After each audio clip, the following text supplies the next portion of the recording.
awesome. There's no denying that. So, guess what I'm going to do today? Yep, that's right. I am going to rank the top 10 best Lamborghinis ever. This is going to be so awesome. Let's dive in. And in 10th place, we have Lamborghini's new SUV, the Urus. It's an incredible concept. It's an ordinary SUV, maybe slightly luxurious, but inside you've got a Lamborghini V10 powering the thing. That's just awesome.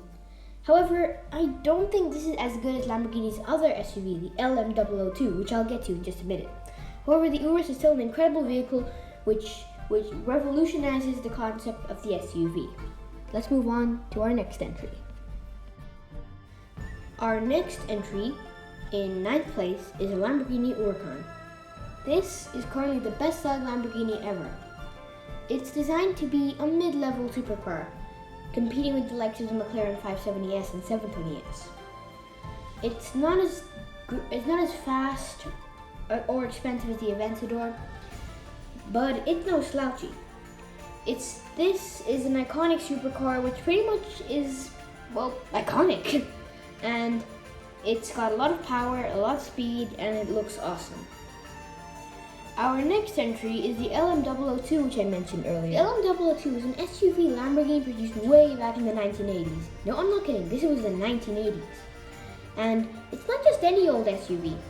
It's a Hummer-like off-road monster with a Lamborghini V12. How awesome is that? Sadly, it didn't last very long and didn't sell very well. Imagine if Lamborghini made a modern version of this. That would just be incredible. Imagine how much fun this thing must be to off-road. Wow. I can't imagine how much fun it would be to drive. The LM02 is an incredible vehicle. And that would bring us to another incredible vehicle. Our next entry, the Lamborghini Gallardo. The Lamborghini Gallardo was the predecessor to the previously mentioned Huracan. However, unlike the Huracan, the Gallardo was more fun to drive and was more like the Lamborghinis of the past, rather than even though it did sell extremely well, that wasn't its main purpose. It was designed to attract the masses, but at the same time, it still had the Lamborghini spirit. The Huracan sadly did not have the Lamborghini spirit. The Gallardo was an incredible car and had a V10. It was one of the first vehicles produced by Lamborghini's new owners, Audi. And that would bring us to one of my favorite Lamborghinis, the Reverton. Lamborghini Reverton was a limited run production car by Lamborghini. Only 20 were made. It's basically a car that looks like a fighter jet stuck onto a Murcielago. It's incredible. It has all of the stuff you would expect from Murcielago, but it's more than a Murcielago. It's basically a fighter jet. This thing is amazing.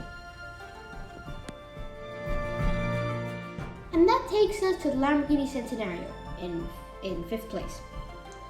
The Centenario was a limited series production car made to celebrate the 100th anniversary of the birth of Lamborghini founder Ferruccio Lamborghini.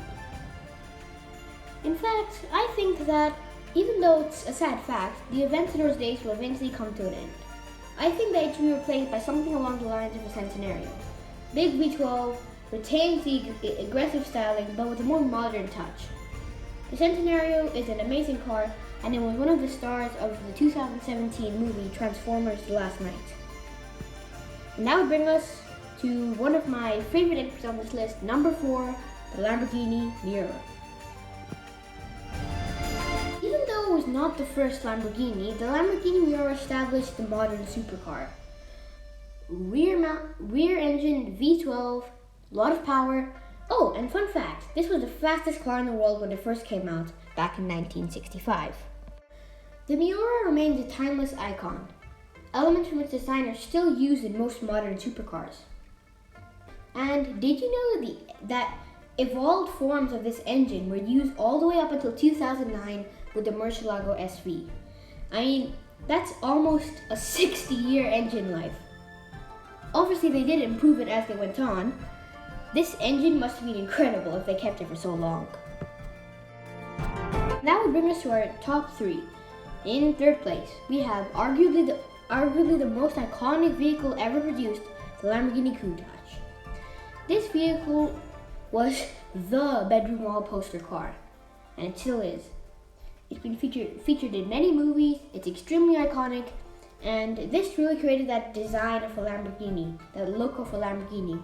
When you see a Lamborghini that's like a Countach or a vehicle that followed it that's been styled like the Countach, you know that's a Lamborghini. And in second place, we have the awesome Lamborghini Aventador. This thing is just amazing. It's still in production today and it came out in 2011. That's 10 years of production life and it's still awesome. This 700 horsepower monster was basically the pinnacle of everything when it came out, and it still is. It just misses the top spot. I'm just surprised that they were able to crank out 700 horsepower out of this thing, and even more out of the special edition with the SVJ. The Aventador is one of my favorite Lamborghinis, and I think will always remain a classic car, and will always be remembered as representative of this era. However, it just misses the top two. Drumroll please. Number 1, the Lamborghini Murcielago. This car is incredible. It looks incredible, it drives incredible, and it sounds incredible. Everything about it is incredible. As I mentioned earlier, this car uses a heavily evolved version of the Miura engine, and this was the last vehicle to use it before the Aventador got an all-new engine. Many will agree with me that this was the last car that truly had all of the Lamborghini spirit. The Aventador, Huracan, and other current models are also great, but this, I think, was like a whole different level. That concludes the video for today. Please remember to like and subscribe, and I'll see you next time. Bye!